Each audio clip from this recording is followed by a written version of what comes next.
संदीप ने अपनी माँ के कहने पर गांव में शादी कर ली थी। लड़की का नाम था सुनीता। माँ का कहना था एकदम मॉडर्न बहू नहीं होनी चाहिए, लेकिन उन्हें नहीं पता था कि गांव से आने वाली बहू सुंदर सुशील तो होगी और उसको गांव से बाहर भी निकाल लाएंगे, लेकिन उसके अंदर का गांव कैसे बाहर निकलेगा।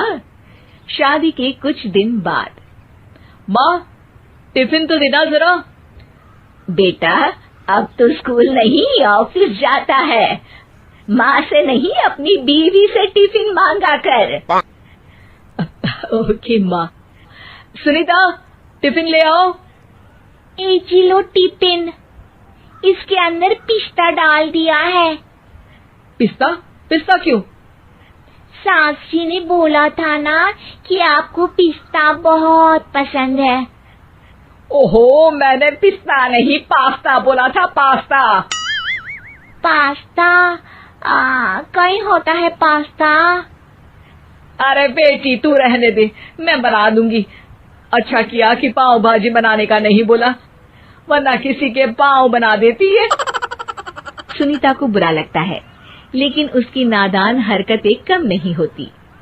ऐसे ही एक दिन, अरे तुमने ये क्या लगाया है? अरे आप वो फूस फूस करके लगाते हैं ना, वही। डियो? का दियो? किसको दियो? अरे वही ना जिससे खुशबू आती है। हाँ हाँ सही पकड़े हैं। अच्छा लेकर तो आना। कौन सा डियो लगाया तुमने? अभी लेकर आते हैं जी। संदीप की बात मानकर सुनीता अंदर से खुशबू वाला फुसफुस लेकर आती है। ओएमजी! ओएमजी मतलब ओ माय गणेश ना। अरे ओएमजी छोड़ो, और ये खुशबू वाला फुसफुस की बात कर रही थी तुम? हाँ इसी की, फिर से सही पकड़े हैं। अरे देवी, लेकिन आप सही नहीं पकड़े हैं, ये डियो नहीं है। डियो नहीं है तो क्या लियो है? अरे ये रूम फ्रेशनर है, जिसको कमरे में छिड़कते हैं, खुद पर नहीं। कोई बात नहीं, माँ कहती थी आत्मा किराएदार है, शरीर एक किराए का कर्म। हम शरीर पे ये डाल लिए तो क्या फर्क पड़ जाएगा। अरे बहू, ओ बहू, मेरे लिए फल तो ले आ, फिर मैं बाजार जाऊंगी। सुनीता अपनी सास के लिए फल लेकर आती है। अरे बेटा, पपीता, तरबूज और सेब फल ऐसे कैसे खा लूं? काट कर तो ले आ। माँ जी, मेरे गांव में तो खेत से उठा के सीधा खा लेते हैं। अरे ये तेरा गांव नहीं है ना। अरे संदीप, तू ही कुछ समझा देना इसको बेटा। मैं कैसे समझाऊं माँ, ये तो माइक्रोवेव को भी भट्टी बोलती है। कल मैंने बोला हाय कैसी हो, तो बोलती है किसी को हाय नहीं लगानी चाहिए। अरे सुनीता, तेरा क्या होगा? अभी तो कैसे बताऊं माँ जी, अभी हम कुछ करेंगे फिर पता चलेगा क्या होगा, लड़का या लड़की।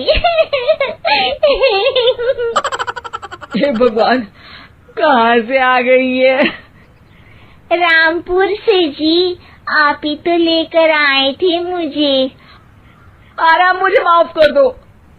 पहले कोई गलती तो करिए जी, आपकी तो सारी गलती माफ कर देंगे हम। हाँ अरे बहू, मेरी बात सुन। फल यानी कि फ्रूट जब भी लाए ना तो काट कर लाना, ठीक है?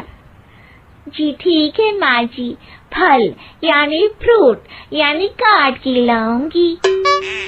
सुनीता रोज ही कोई ऐसी हरकत कर देती जिसकी वजह से उसे घर में दो बातें सुननी पड़ती। एक दिन, माँ मेरे बॉस घर पर आने वाले हैं शाम को, उनका बर्थडे है, फैमिली साथ नहीं रहती उनके, तो यही पार्टी कर लेंगे। उनको अच्छा लगा तो शायद मेरा प्रमोशन भी हो जाएगा। मैं ना फ्रूट केक लाकर फ्रिज में रख दूंगी और तेरे साथ आज खाना मैं बनाऊंगी, ताकि जब साहब आए तो खाने में कोई गड़बड़ ना हो। शाम को जब सारी तैयारियां हो जाती है, संदीप के साथ बड़े साहब भी घर आते हैं। फ्रूट केक तो ले आना बहू, फिर खाना खाएंगे। अरे इस सब की क्या जरूरत थी, आपने बुलाया वही काफी है। सर, आपका परिवार शहर में नहीं है तो हम ही आपके परिवार जैसे हैं सर। इतने में ही सुनीता फ्रूट केक लेकर आती है और बड़े साहब की टेबल पर रख देती है, और जैसे ही केक के ऊपर का बॉक्स हटाती है, ओह, ये क्या है? केक तो कटा हुआ है, मैं तो ऐसा नहीं लाई थी। आप मुझे शाबाशी दे सकती है माँ जी, मैंने ही केक काट दिया। आपने कहा था ना, फल यानी फ्रूट यानी हमेशा काट के लाना, तो फ्रूट केक भी तो फ्रूट ही है ना, तो मैंने पहले ही काट लिया। हूँ ना मैं समझदार। अरे बहू, ये क्या किया? केक हमेशा वही काटता है जिसका जन्मदिन होता है। तुझे एक बात भी समझ नहीं आती, एक नंबर की बेवकूफ है। पूरा माहौल बिगड़ चुका था। संदीप को लगने लगा था कि साहब उसे प्रमोशन तो दूर की बात है, कहीं डिमोशन ना दे दे, लेकिन साहब बीच में ही बोल पड़ते हैं। अरे कोई बात नहीं, ये इनकी बेवकूफी नहीं है, इनका भोलापन है। बेटा, आप कहाँ से हो? रामपुर गांव से। अरे वाह, गांव से? फिर तो आपके गांव में ताजे फल और सब्जियां मिलते होंगे। हाँ, सही पकड़े हैं। हम तो काटते भी नहीं, सीधा खा लेते हैं। मैं ना एक बार तुम्हारे गांव घूमने जरूर चलूंगा। क्यों संदीप, ले चलोगे ना? मुझे गांव घूमना बहुत पसंद है। बस फिर क्या था, संदीप और सास दोनों खुश हो गए, क्योंकि साहब को सुनीता ने गांव की बात करके खुश कर दिया था। अब संदीप का प्रमोशन पक्का था।